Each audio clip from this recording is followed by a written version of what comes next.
Let's head back out to Jackson Hole, where we find Michael McKee, international economics and policy correspondent. He's sitting down with Chicago Fed President Austan Goolsbee. Hey, Mike. Hey, Tim, thanks for having us, and thank you for joining us. Yeah, great to see you. You were not surprised. You've been calling for the Fed to cut rates soon for quite some time. So basically, you got what you wanted today. Yeah, look, you know the rules. I'm not to comment on what anybody else from the FOMC says. As you say, I think we set a rate pretty tight more than a year ago. Inflation's kept coming down, so in the real rate sense, we've been tightening. And when the conditions are not overheating, you got to be really careful with that kind of passive tightening.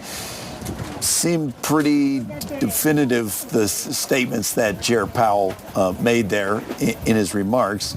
And I think that this reflects the reality of the economy, that we've got to keep our eye on the employment side of the mandate now. This is what the path down to 2% inflation looks like. You know, you got some bumps, but I think that side's looking a lot better. As you say, you've been worried about being too tight for a while now. The chair did not discuss how big of a cut might be coming for the first one. What do you think the economy needs? Do you need to see 50 basis points? You know, I don't like ahead of time, as you know, picking out specific numbers. In my view, the SEPs over the last year have made pretty clear that almost everyone on the committee thinks that conditions will show inflation coming down, the unemployment rate going up gradually and settling in, and that there will be multiple cuts over calendar 24 and calendar 25. And that feels like what the path is from conditions so far to me. Well, we start down the golden path, or as the chair would say, the golden road to unlimited devotion. How fast do you move? Do you think you need to be gradual? Are you open to bigger moves if the data suggests? Look, you've seen many times the size of the table. It's a big enough table in the FOMC room that you can fit everything on the table. I think we should always put everything on the table, and what will warrant the speed at which we cut rates or how much we pause on the cutting will be determined by how the totality of the conditions show. I think there are definitely warning signs, though there are also signs of strength. So on the warning category, the unemployment rate drifting up is definitely a warning sign. If you look at the delinquencies on credit cards, if you look at small business defaults, all of those are in the warning category. On the stronger category, GDP growth's been pretty robust. Consumer spending still pretty strong, driven by, I think, this robust wage growth. So we just got to watch the whole thing. And on the job market side, if you start to see an increase in direct layoffs, that would be a clear warning sign from past business cycles that unemployment rates rising from layoffs is a sign of recession.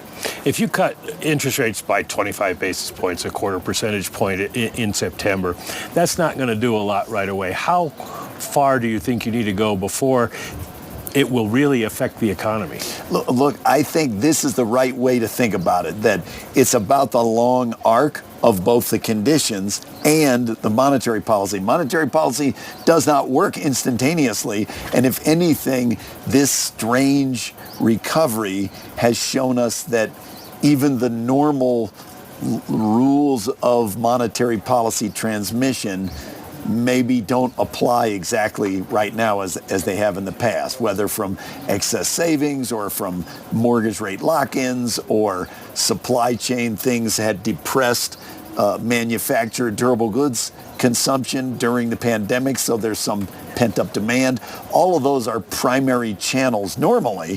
When we change the rates, that's the first place you look, but in each of those cases, it's looked a little different.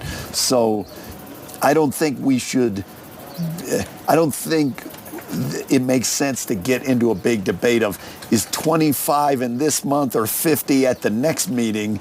The little gradations like that aren't what matters the most. What matters the most is over the long arc from now to if we come back 1 year from now, would we expect to see a lot of rate cuts if conditions keep evolving in this positive way?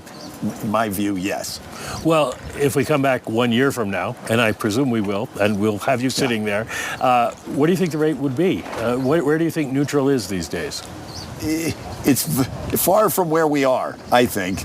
You're seeing unemployment continuing to rise, and it's worth noting, as I say, the SEPs that come out every 3 months have been saying that people thought unemployment would settle in 4.1 or something like that, and we're already pushing through. So the determination of what is neutral is going to have to go off of the rough and ready guide of does it look like things are settling in, or does it look like conditions continue to worsen? I've been less of a fan of trying to use a model-based estimate of R star in real time as a determinant of monetary policy. I just think it's not that easy to do that.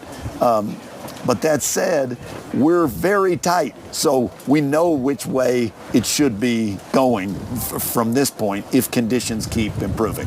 But fair to say, you're not going back to zero.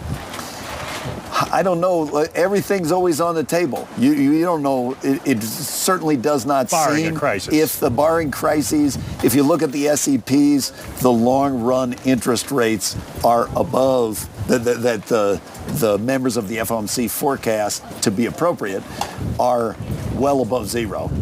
And it doesn't seem right now, if conditions progress how they are, that it would be that far down. What are companies in your district telling you about how they see the economy evolving over the next 6 months to a year, and how they see rate cuts affecting them, or do they in the short run? Well, our district is heart of the Midwest.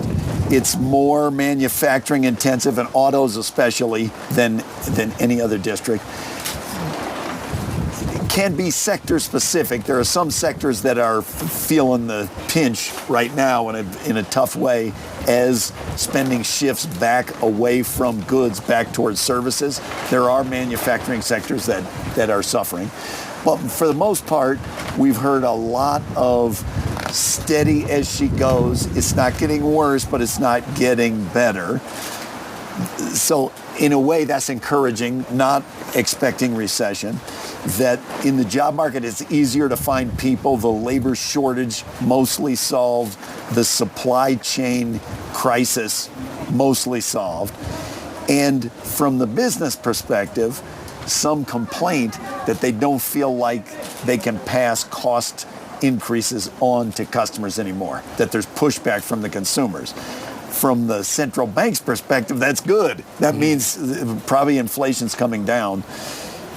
And overall, a recognition that we're tight. I mean, for companies that are out trying to borrow from banks, smaller businesses, et cetera, credit conditions are as tight as you'd expect with the rates high like this. What about average Americans? What sense do you pick up from them about their willingness to continue to spend?